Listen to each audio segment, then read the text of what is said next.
ICICI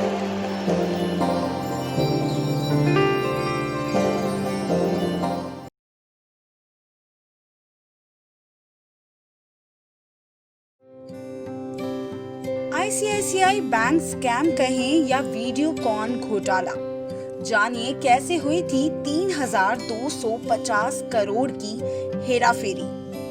नमस्कार, आपका अपने चैनल स्टॉक कंसल्टिवो में स्वागत है, जहां आपको मिलती है सांसों सी छोटी और जीवन के ब्रह्म ज्ञान सी सटीक जानकारी।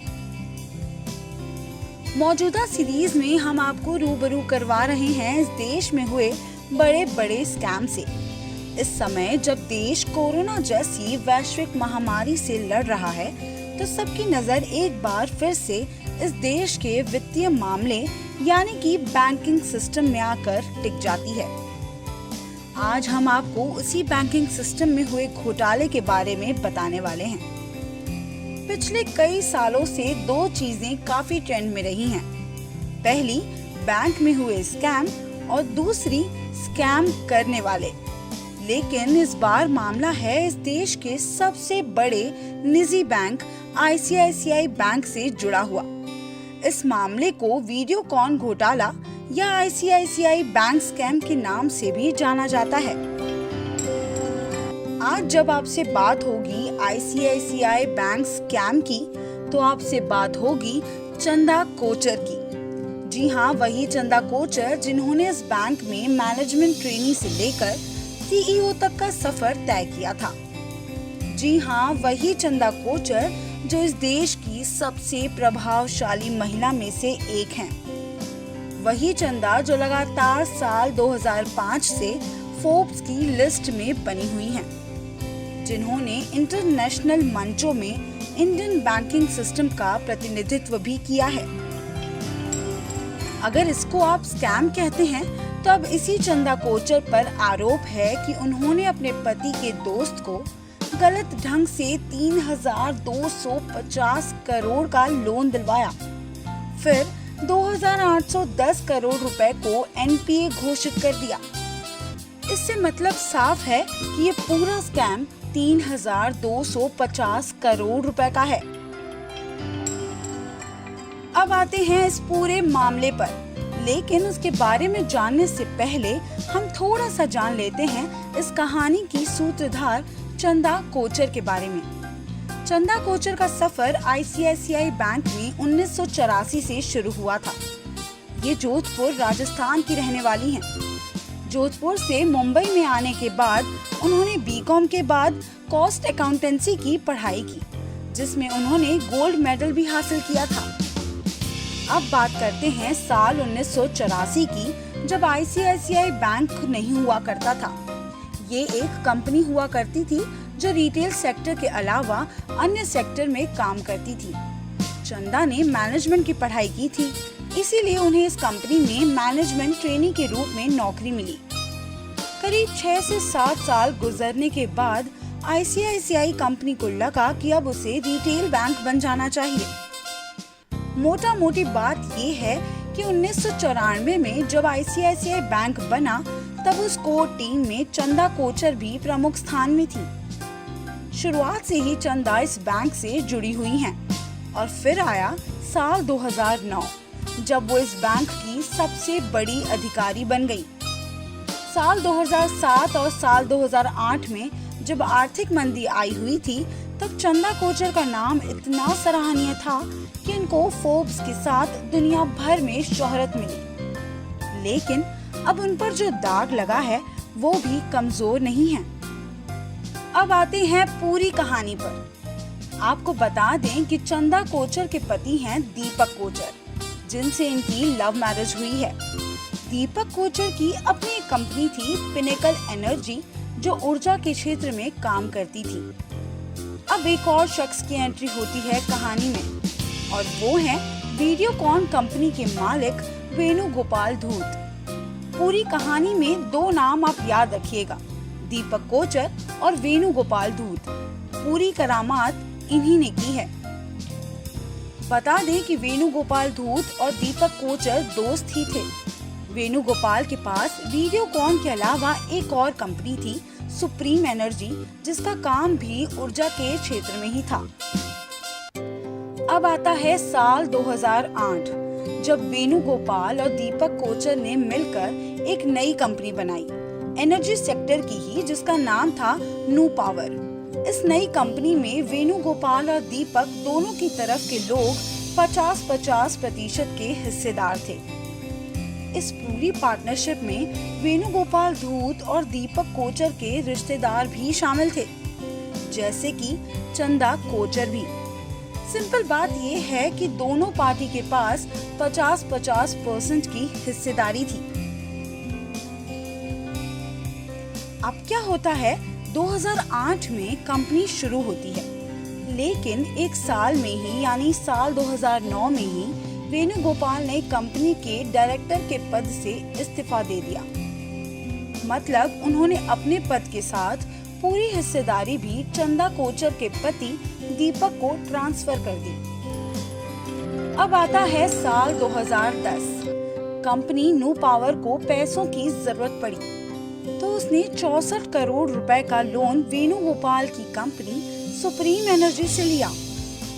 अब इस लोन देन में खेल ये हुआ कि सुप्रीम एनर्जी ने कहा कि लोन तो हम दे देंगे, लेकिन आपको हमको कंपनी में हिस्सेदारी देनी होगी। अब खेल ये हुआ कि लोन लेने से पहले जो कंपनी दीपक की थी, अब वो फिर से वेणुगोपाल धूत के पास चली गई। कंपनी के 95% शेयर्स सुप्रीम एनर्जी यानी कि वेणुगोपाल के हो गए। इसके बाद भी 8 महीनों तक सब कुछ ठीक चलता रहा। दीपक कोचर अब कंपनी से अलग हो चुके थे। लेकिन अब एंट्री होती है साल 2011 की।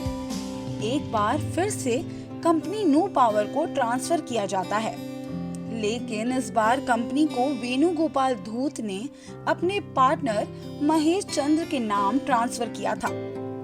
अब तक भी सब कुछ ठीक ही था, लेकिन 29 सितंबर 2012 से लेकर 29 अप्रैल 2013 तक में ऐसा कुछ हुआ कि एक बार फिर से नू पावर को बेचा गया।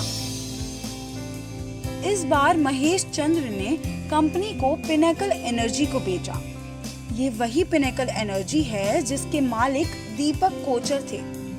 मतलब पूरी दुनिया घूम फिरकर दीपक कोचर के पास आ गई। जो किस्सा 2008 में शुरू हुआ था, वो 2012 आते आते फिर वहीं पहुंच गया था। कंपनी के मालिक दीपक कोचर फिर बन चुके थे।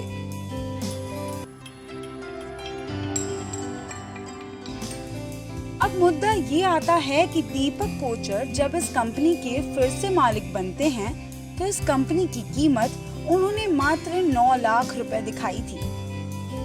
मतलब जिस कंपनी को इतने बड़े लेवल पे वेणुगोपाल और दीपक ने साल 2008 में शुरू किया था, वो फिर से जब साल 2012 में दीपक कोचर के पास आती है, तो उसे पाने के लिए उन्हें सिर्फ 9 लाख रुपए देने पड़ते हैं। तो सवाल ये उठता है कि बाकी पैसा किसने दिया या कहां से आया। सवाल तो ये भी उठे कि क्या कंपनी इतने घाटे में थी कि सिर्फ 9 लाख ही इसकी कीमत थी। इसकी सच्चाई जानने के लिए सीबीआई की तरह हमें भी थोड़ा पीछे जाना पड़ेगा। चलिए पीछे चलकर पता करते हैं झोल आखिर है क्या। तो पीछे मिलते हैं वेणुगोपाल धूत, वही वीडियोकॉन कंपनी के मालिक। बता दें कि वीडियोकॉन कंपनी को लोन की जरूरत पड़ी थी। उस समय उनको लोन देने के लिए जो बैंक अकेले आगे आया था, वो कोई और नहीं बल्कि आईसीआईसीआई बैंक ही था, जिसने उन्हें 3,250 करोड़ का लोन दिया था। बाकी बैंकों से भी वीडियोकॉन ने लोन उठाया था, जिसका अनुमानित आंकड़ा 30,000 करोड़ बताया जाता है।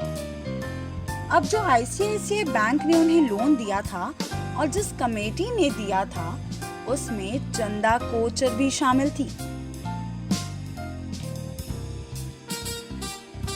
अब आरोप चंदा के ऊपर ये लगता है कि क्या वो जानती थी कि वेणुगोपाल और उनके पति ने एक कंपनी चालू की थी, जिस पर उनके पति ने मात्र 9 लाख रुपए में मालिकाना हक भी हासिल किया है। और क्या इसी फेवर के लिए उन्होंने इतना बड़ा लोन अपने पति दीपक के दोस्त वेणुगोपाल को सैंक्शन किया था, जिस लोन का 2,810 करोड़ रुपए एनपीए घोषित कर दिया गया है। सबसे बड़ा सवाल जो सभी जानकार ने किया है वो ये है कि आखिर कैसे 3,250 करोड़ रुपए दे दिए गए वेणुगोपाल धूत को। मीडिया रिपोर्ट्स और जानकारों के अनुसार अगर अब इस पूरी कहानी को घोटाले की तरह समझें तो बात ये समझ में आती है कि कंपनी नो पावर की कीमत 9 लाख नहीं बल्कि 3,250 करोड़ रुपए थी, जिसको दीपक कोचर ने खरीदा, जिसका पैसा उन्होंने ना चुकाकर आईसीआईसीआई बैंक से लोन के रूप में दिलवाया और देश की इकोनॉमी का 2,810 करोड़ रुपए को एनपीए करवा दिया। यानी घाटा देश के ईमानदार टैक्स पेयर को हुआ है, वो भी मामूली नहीं बल्कि 2,810 करोड़ का घाटा। इस पूरे मामले में सबसे बड़ी सूत्रधार बनकर सामने आई है चंदा कोचर, जिन्होंने वेणुगोपाल धूत को फेवर करते हुए इतनी बड़ी रकम बैंक से दिलवाई थी।